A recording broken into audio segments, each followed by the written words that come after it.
So this is day 10 of the new year, and we've done a little bit of excavating in the what we like to call the design lounge or the design lab. And I will show you.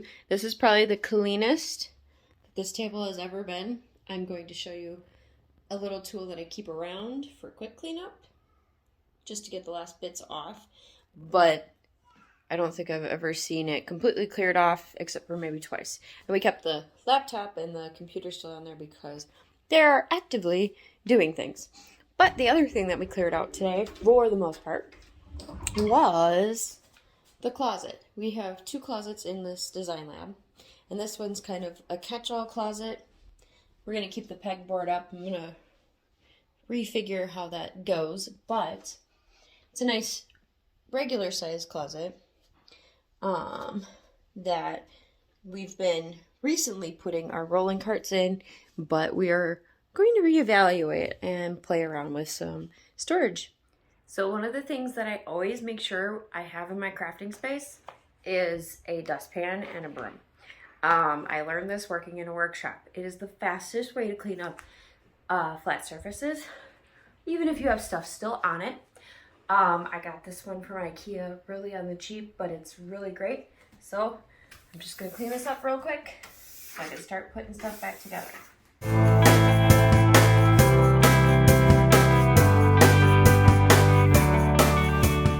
Also, if you have any glue, there you can't see that really well, but there's glitter and glue stuck on the surface. And a fast way to get that up is to take just some rubbing alcohol and a washcloth. And I just got this little container from the Dollar Tree, and it lets you squirt out just a little bit, and then you rub it until it gets off all the glitter, the glue. Sometimes I'm not very clean with my work surfaces, but it works pretty fast, and because it's alcohol, it evaporates quickly, so that glue comes off pretty easily. Worst case scenario, try using Glue Gun for your products. Hi everybody, Bethany here with Franklin, and he doesn't look too happy that we're cleaning today. But I wanted to show you. So I showed you the table, it was super clean, but let me also show you what it looks like in the hallway. We pulled everything out, just about anything that we were moving, and now we have stuff just everywhere. So we put it in our hallway, and then we put more in the spare bedroom.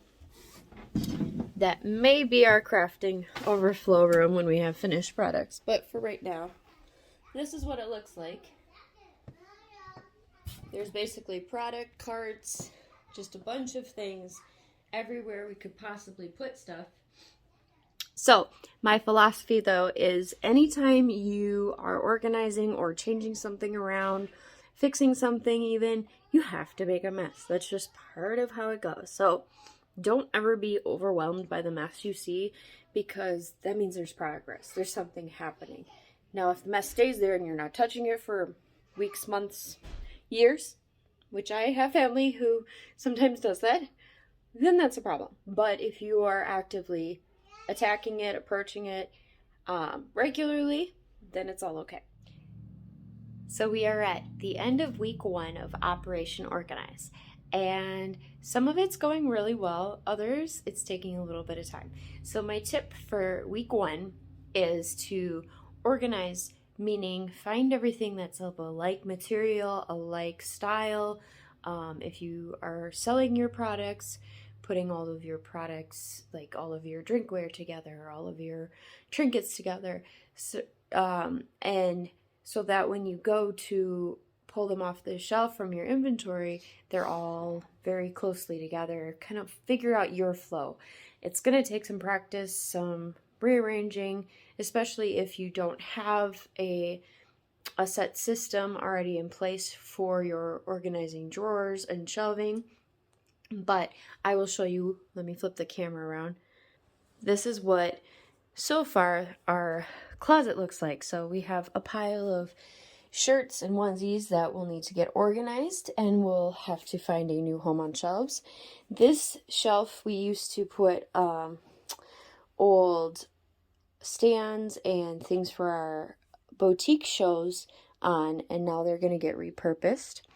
Over here are the clothes that have been organized, the onesies and t-shirts, and then on the bottom you'll see is the yarn, and in these drawers are baskets of yarn. So the baskets of yarn, those were organized probably about 2 years ago, and I like the system I have because it's really easy for me to remember where things are when I need to grab them. But then if you look at the upper shelves, this is very unutilized space. It's basically all of my scrapbooking on this side that I've kind of just let go to the side. So I have to determine for myself to keep it, or if I'm going to just let the scrapbooking go for a little while and maybe rummage sale or put stuff on Facebook Marketplace if I just think I'm not going to use it in the next 3 to 5 years and it's just taking up space, then someone else can use it. And I might do giveaways too instead. Right? Does that sound like fun? Some giveaways? Yeah. And then top here, I have to figure out a better way to do this, but I do have my canvas work and then my framing, because I do frame artwork of my own, or I am also a trained photographer, so I do frame my own photography as well. So this is probably not going to move in position, but it will have to figure out a new way for me to access it without hurting myself. And then I have other electronics on the other side that I will have to go through and figure out as well. But my other tip too is if you have shelving and storage units, rolling carts already, don't go and get more until you've figured out if and how you can use what you have. There's no real point in going out and buying a bunch. If you see something when you're out shopping and you think it'll work, get one just to sample it. Don't go buy 8 and hope you can force it to work. Get one, see if you like it, see if it fits where you think it's going to go. For example, I did get for my stamping materials, I did get this little cute little container from Target. It was only $2, and I said, well, I'll try it, and it fit everything perfectly and nicely exactly where I wanted it to go. So now I'm going to go back to Target and get probably 2 more. I'm going to go in slow, steady steps because there are certain products that I haven't found a home yet. And I want to make sure that as I'm storing and organizing, I'm using the things I already have. But these are all new to me products within the last year or two that just really never found a space in my crafting studio. So I hope to have another update for you in the next week. Until then, we will see you soon. Say bye-bye. Bye-bye.